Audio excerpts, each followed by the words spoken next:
And you know why you get so nervous? The first thing you have is a fear that you'll say something that everybody will laugh at. This is your fear. And that fear is making you anxious. And that anxiety is making you unable to what? Speak. I can't do it. So these things are related to each other, right? They're related to each other. And now you're learning, where does confidence come from?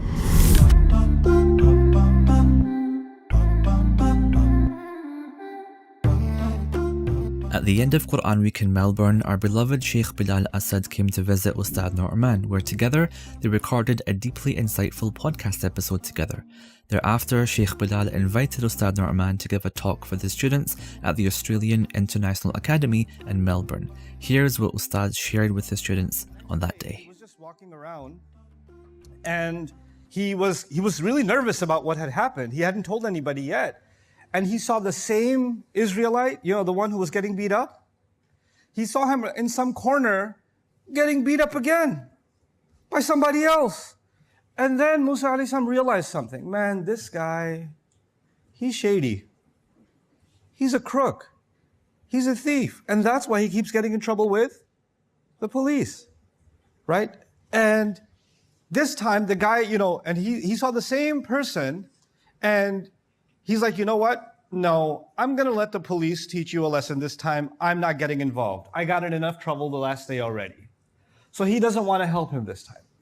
And this guy's getting a beating, and the police was beating him so much he was going to kill him, right? So now Musa alayhi salam is thinking to himself, this is a no good person, but that doesn't mean he deserves to die.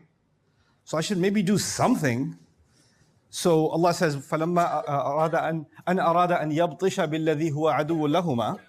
Then finally, when he decided, this time he's not going to throw any punches. Allah says, يَبْطِش, which means he's just going to go grab the cop to keep him from throwing more punches. That's his intention this time, right? So he gets up and he's trying to walk slowly towards the police officer to try to stop him. But the guy that was taking a beating, you guys know ground and pound? You guys know anything about that? Okay. So he's getting grounded and pounded, and he sees Musa walking this way. The criminal is confused. He's like, is he coming to help me, or is he mad about yesterday because I made him kill a cop, and he's trying to join the cop and join in on the beatdown? And if he is, I can handle a lot of punches from this police officer. But if that man throws a punch, what happens? I'm going to die. So this guy who's getting beat is like, I gotta save myself. Oh, I know. So he starts screaming out. He goes, أَتُرِيدُ أَن تَقْتُلَنِي كَمَا قَتَلْتَ مُوسَى بِالْأَمْسِ? Oh, so you want to kill me like you killed somebody yesterday?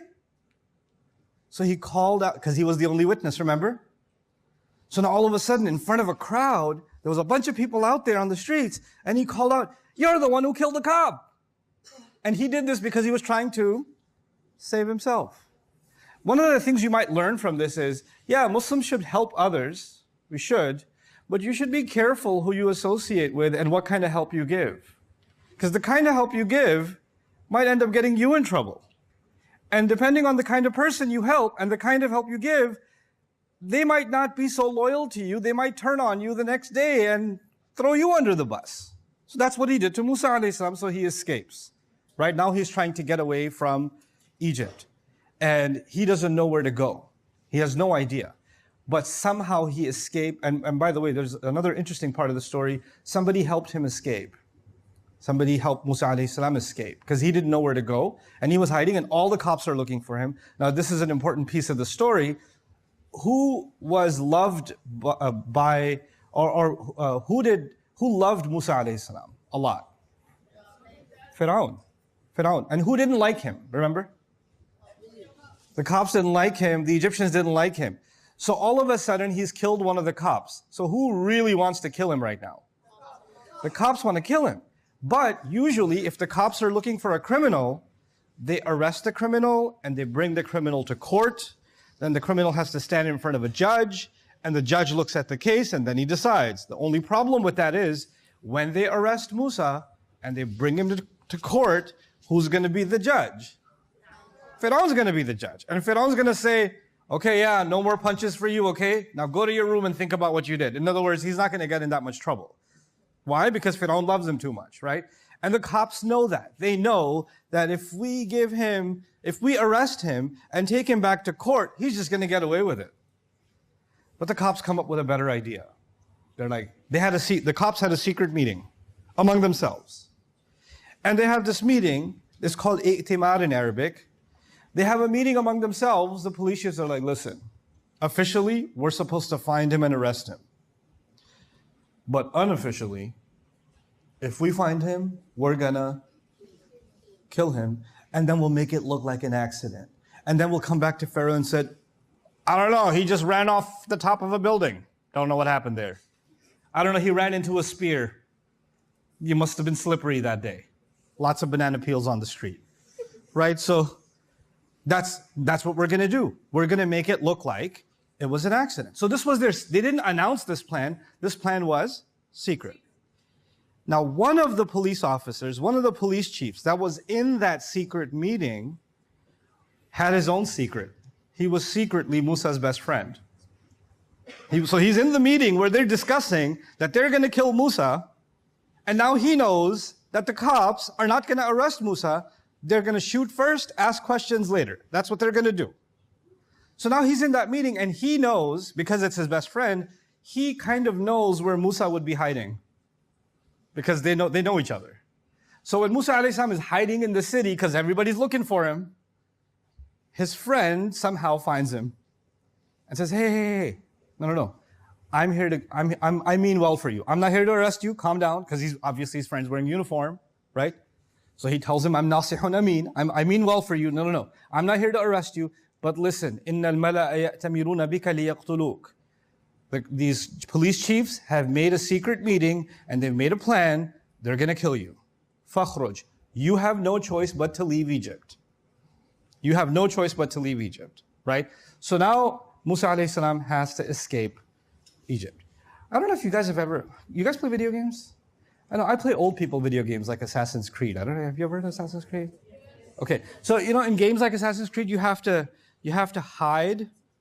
And people can spot you, and the radar keeps going up, and if it turns red, that means you've been spotted. But you have to move carefully and be incognito so you don't get spotted, and you can escape and get to where you need to go, right? That's what happens in some games. So you have to be covert, hidden operation. The word for that in Arabic is yataraqqab. Yataraqqab means watch every step, kind of move carefully. Oh, there's a cop over there, just turn your face, just move your head down a little bit. Jump into a stack of hay or something. I don't know, right? Allah says, فَخَرَجَ مِنْهَا خَائِفًا يَتَرَقَّبُ. Allah says, Musa alayhi salam then left from this place, from Egypt, full of fear and watching every step. Like he's just really carefully trying to escape and get to where he needs to go. But once he escapes Egypt, which was, the capital, the area, it was this big city. Once you get out, it's the desert. So he's now out in the desert. Did he pack for this journey? What do you think? No, he didn't pack for this journey.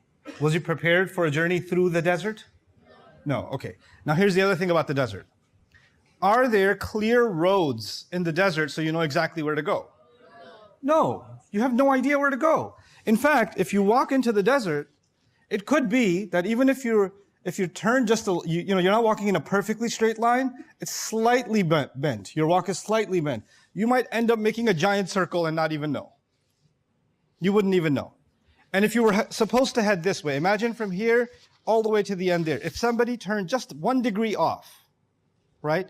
2 hours later, they end up in a completely different area. In geometry, when a line is slightly at a different angle, it keeps getting distant and more distant from the original point, right? So if he makes even one little bit of a slight turn, he might end up in the middle of nowhere, completely dehydrated, and just die of the cold or the extreme heat in the middle of the desert. That will be the end of him. So he doesn't know where to go. And imagine like this, he's just standing there kind of looking around. Now imagine 100 kilometers from there, 500 kilometers from there, so really long distance from there, there's a place that can say, there's water, or there's a place where he could be safe. Can he tell which way that is? No. You would kind of need a GPS, right? Like a GPS can tell you, okay, you're off, you're going straight, this many meters, this many kilometers, it kind of guides you. Allah says something amazing in the Quran. Allah says, وَلَمَّا تَوَجَّهَ تِلْقَاءَ مَدْيَنَ.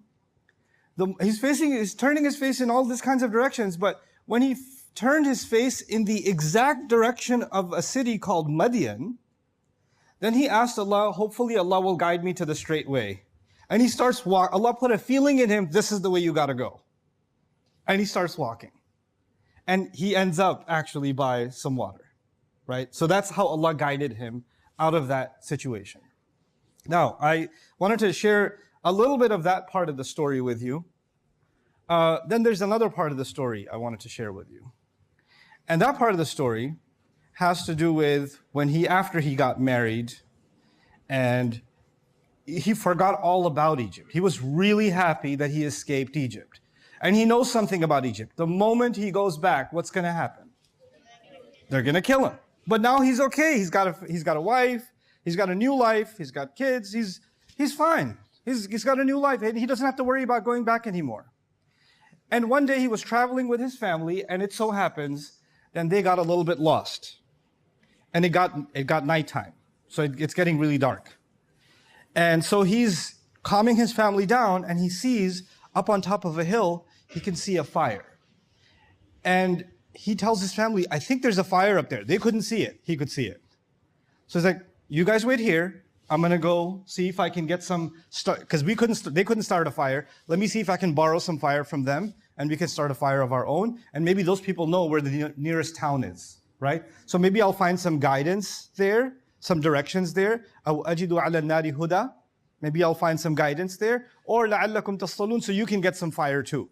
So you guys just wait here. Now he's climbing up the mountain. Has he been on this mountain before? No, he's never been there before. Does he know who's going to meet up there? No. So obviously he's expecting it's going to be just a bunch of strangers, right? Or some people sitting around a fire. As he approaches, he hears the following words. Ya Musa. What does Ya Musa mean? Musa. That's what it means. I don't translate I just say Musa. Now you're going up a mountain you've never been before, in a place people you've never met before, and all of a sudden you hear what? Your own name. What is going on? Inni ana rabbuk fakhla'na. I'm your master. Take off your shoes. That's what he hears. And now he's having a conversation with Allah, right? Now, I'll give you a little bit of homework. The part where he escapes, the part that I showed you where he escapes, that's in Surah Al-Qasas. I'll see if you remember that later. What did I just say? That's in what? Surah Al-Qasas. That's number 28. Okay? The part where he has a long conversation with Allah. Because that conversation is in different places, but where he has a really long conversation with Allah, for the first time, that part is in Surah Taha. Surah number 20. So let me see if you remember. The part where he escapes Egypt is in what surah? Al-Qasas. What number was that? 28. Good, 28. The part where he has a conversation with Allah, where's that? That's Taha, that's surah number 20. But then there's another, and different surahs kind of focus on different parts of the episode, okay? But there's this last part of the episode that I want to share with you about. It's one of my favorite parts. Is when so he's finally talking to Allah. It's an amazing moment in his life. And he's really grateful to Allah because Allah is the one who helped him escape what? Egypt. And now I'll tell you something from Surah Ash-Shu'ara. Surah Ash-Shu'ara is surah number 26. Okay? So this is the part of the conversation between him and Allah. That is in surah number 26. And that's all I'll talk to you about today, just this small piece. He is so happy that Allah had saved him, and Allah says to him in surah number 26, "I'til qawm al-zalimin." Go to the wrongdoing people. Guys, sorry for the interruption in the middle of this lecture. Just before you continue, I want to let you know and encourage you that I want you to sign up for BayyinaTV.com and help others sign up or even sponsor students for BayyinaTV.com so we can create worldwide communities of students that are studying the meanings and the benefit and the wisdom of the Quran and are, inshallah ta'ala, spreading that in their own circles. Thanks so much. Allah is giving him an instruction, go to the wrongdoing people. And Musa alayhi salam might be thinking, I wonder which wrongdoing people he wants me to go to, because it definitely won't be which ones? Egypt, because obviously they're the ones that are going to kill me. So there must be some other wrongdoing people you want me to go talk to. And Allah clarifies in the next ayah, قَوْمَ فِرْعَوْنَ أَلَا يَتَّقُونَ, the people of Pharaoh, I want you to go back. Aren't they going to want to protect themselves? Shouldn't they be protecting themselves? Musa alayhi salam's thinking, wait, I thought I was getting away because I was protecting myself.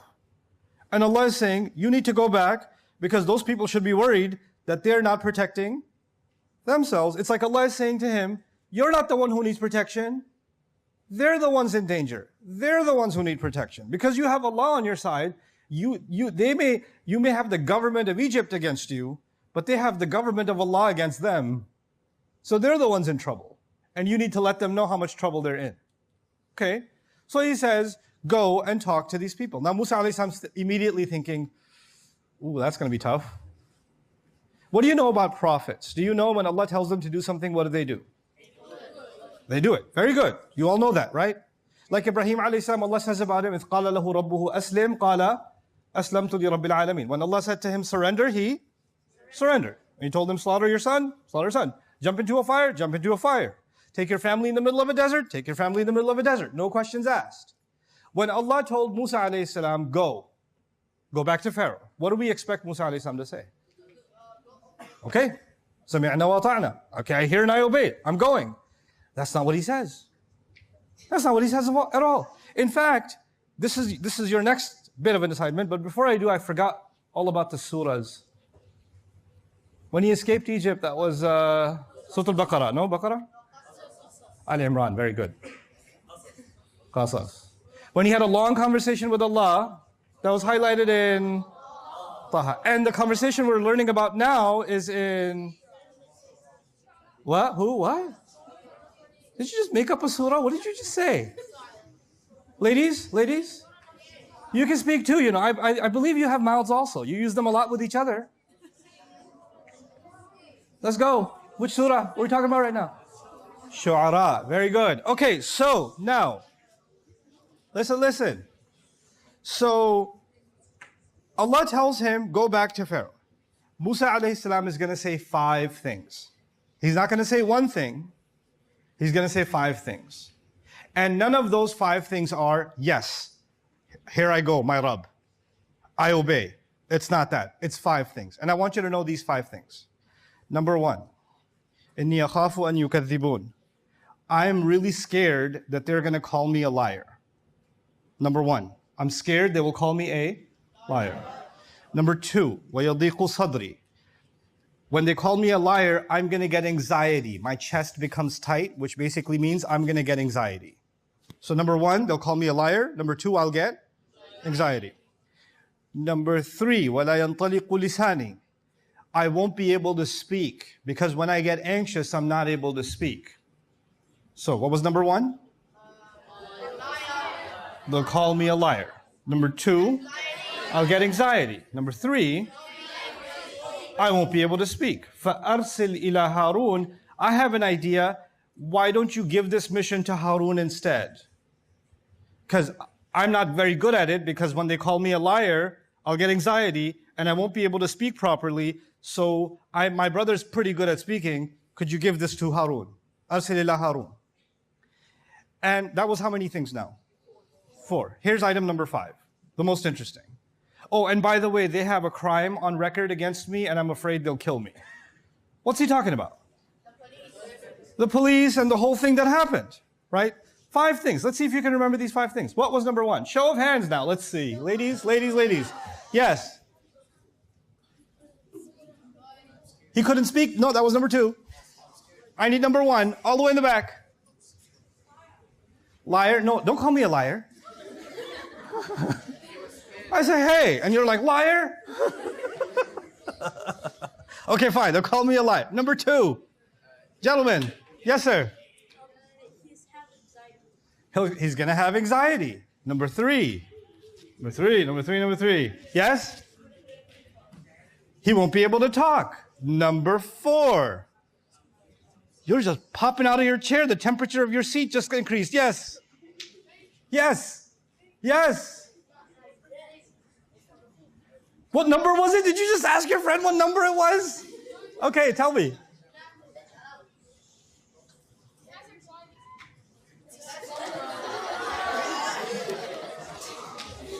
Now I have anxiety. We're going to have to start over because that messed up the order. What? Call it out. Everybody call it out. What was number 1? Liar. Yes. Number 2. Number 3. Speechless. Unlike you. Okay. And number 4. Ladies, your turn. Let's see. No, you guys. No, sorry. Sorry. No. Ladies, number 4. Show of hands. Show of hands. Yes. Send. Tell Harun to go, please. Number 5. You're killing me. You're killing me here. Yes. Kill. They're going to kill me. Very good. Okay, now listen. The first thing wasn't they will kill me. What was the first thing? My question is, isn't it weird that he should be afraid of being killed, but his number 1 fear is not that he will be killed. His number 1 fear is what? That they're going to call him alive. You know what that means? He's afraid of being humiliated. Guys, listen to this carefully. He's afraid of what? Being humiliated, like many of you. You're afraid of being humiliated. You're afraid of being made fun of by your friends in school, or not that much friends. You're afraid of somebody making fun of the shoes you're wearing, or the way you're dressed, or your hair, or your hijab, or your bag, your backpack, or your height, or how fat you are, or how skinny you are, or how short you are, or how weird you are, how your glasses are ugly. Shh, listen. You are, in fact, afraid a lot of times. Or the teacher in class asks you a question, and you're thinking, I should try to give the answer, but if I give the wrong answer, then everybody else is going to laugh at me, or that really smart kid in class that's so obnoxious is going to look at me and say, And you're afraid of that humiliation, so you don't say anything. Right? So being afraid of the comments of other people, being afraid of being bullied, being afraid of being called names is so huge, it actually makes humans different from animals. A cockroach doesn't care if you use bad words for the cockroach. Say, you're such a liar, you're so filthy, you're disgusting. You cockroach. Like it won't be insulted. You know? You could yell at a bird, you can have a mean conversation with a snake, you're such a snake. Like you could do that. It won't be, but human beings, we're different. If people say mean things to us, it actually hurts us a lot. People can be perfectly healthy, adults can be perfectly healthy, and they go to work, and somebody disrespects them at work, and they lose their appetite, they feel sick, they don't want to go back to work, they completely collapse. Why? Because of the words of other people. Human beings are different, unlike any other species, because Allah didn't just make us creatures that need food, water, drink, shelter, protection. Not just that, we need dignity too. We need dignity too. And Musa alayhi salam is more scared to lose his dignity than he is to lose his life. You know, this is actually pretty serious in the Quran because, Maryam, when she had a baby, you guys know the story? When she had a baby, she was so scared to go back because people were going to say mean things to her because of her baby, that she told the angel, Ya laytani mittu qabla hadha, if only I could be dead before this happens. Like she was so scared of humiliation, death became an easier solution in her mind than even humiliation. The reason I'm telling you this is Allah has told us in this religion that respect, giving respect, is actually one of the most important rights that a person has over you, and is one of the most important rights you have for yourself. And there are many places in the Quran and in the Sunnah of the Prophet ﷺ where you kind of learn that actually this is just as important and just as big a crime as even taking a life itself, because life is nothing without dignity. Life is nothing without dignity. In a famous hadith of the Prophet ﷺ, I'll summarize it for you. he loved the Kaaba so much, he was talking to the Kaaba and telling the Kaaba that the dignity of a believer is more important to Allah than even your dignity. Now remember how much respect we show to the Kaaba, isn't it? Nobody goes to Umrah or Hajj and is ever going to even imagine disrespecting the house of Allah, right? You're in a mode of absolute in awe and respect of Allah's house. And this is the kind of thing that Allah's Prophet taught us. If you have that much respect for the Kaaba, that's how much respect you should have for the dignity of your friend or the kid that you pick on, or the friend that's outside your friend's circle. You guys have your own circles, and somebody's outside of that circle, and then it's easy to pick on them or to make fun of them, right? But their dignity is sacred. And it's kind of ironic that you can make fun of someone and humiliate someone and embarrass someone, and then salah time comes and you're making sajda in the direction of the Kaaba. You're showing respect to the Kaaba, no respect to the dignity that Allah also made sacred. Right? That's sacred too. And Musa alayhi salam considers his own dignity so sacred that losing that is more terrifying to him than even losing his own life. That's what he tells Allah. I'm really scared of being humiliated. I'm really scared that they're going to call me a liar. He didn't just say, an yukadhibun. He said, akhafu an yukadhibun. Innahum yukadhibunani. No. Inni akhafu an yukadhibun. I'm scared that they're going to call me a liar. He was terrified of this. But then when people say bad things to you, the next thing, you guys remember, number 2 was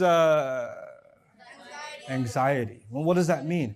When you could be really confident, but if somebody says mean things, and somebody accuses you, and somebody humiliates you, then you can lose your confidence and you won't be able to speak, right? And some people are really good at making you upset. And there are people that are very manipulative in conversation. So if I wanted to have a conversation with my older brother or older sister or something, or younger sister, and say, hey, did you take my pen from here? What did you say? Say it again. And when you start getting like that, when you get upset like that, the other person gets what? They get nervous, they get anxious. They forget what they were going to say. What happens when you get anxiety? You can't remember what you had to say. If some of you are very confident, mashallah, others of you get very anxious. And if I asked you to come and give a speech right now, and I told you a subject, you'd be like, something about Islam. And you know why you get so nervous? The first thing you have is a fear that you'll say something that everybody will laugh at. This is your fear. And that fear is making you anxious. And that anxiety is making you unable to what? Speak. I can't do it. So these things are related to each other, right? They're related to each other. And now you're learning, where does confidence come from? Confidence comes from you stop being afraid of the opinions of people. That's where it comes from. And then you can just speak. Then you can just say what's on your mind. You're not trying to impress people, and you're not afraid of the humiliation coming from people. You can just express yourself. Khair. What else did he say to Allah? 3 things, okay, so there's I'm afraid they're going to humiliate me, call me a liar, I'll get anxiety, I won't be able to speak, and therefore I'm not good enough for this. Who should be given this mission? Harun should be given this mission. And finally, now he's actually afraid. By the way, why is he putting Harun first and his life later? Because to him, the mission Allah gave him is more important, his life is less important. So before I'm afraid that I'll be killed, I'm more afraid that I don't provide a solution for this instruction that Allah gave. So he says, please give this mission to Harun. Now Allah is going to listen to all 5 of those things. And Allah is going to respond to him. And the way Allah responds is pretty amazing. Allah says 2 words. In the Arabic, it's 2 words, but they have a whole world in them. He said, Kalla fadhaba. Kalla means not at all. I'll say that again. Kalla means what? Not at all. And then he said, both of you go. Not at all, both of you go. Let's understand that. His fear number 1 was, they will call me a liar. Allah says, not at all, don't worry about it. I'll get anxiety. Allah says, not at all, don't worry about it. I won't be able to speak. Allah says, not at all, don't worry about it. Send my brother, please. Allah says, both of you go. They're going to kill me. Not at all. Don't worry about it. Kalla, fadhaba. 2 words, It's all done. And then he says, and you can both go, and I'll also send some miracles with you. Some special stuff with you. You know some of the special stuff that was sent? Like what? The ayat. The stick that turned into a snake, and the hand that turned white. Now here's the thing. I'm going to leave you with this, but it's something to think about for you. When Musa alayhi salam finally went back, and he's in front of Fir'aun eventually, which is a pretty epic story. How did he even make it back? Right? But when he finally standing in front of the king, and he's about to have this conversation with him, what did he have in his hand? He had a stick. One thing that could have happened is he could have just gone there, and he could have just dropped the stick in the very beginning, like a mic drop, and what would the stick have done? It would have turned into a snake, it would have gone up to the Pharaoh, and problem solved. You know, if the Pharaoh is the problem, and Allah has given him a giant snake that cannot be overcome, just drop the snake, problem solved. Is that what happens? No. So that's something to think about. Why didn't that happen? But anyway, I've shared enough of that story with you guys today, inshallah. I hope you guys enjoyed yourselves. You learned something, inshallah. Okay. Jazakumullah khairan.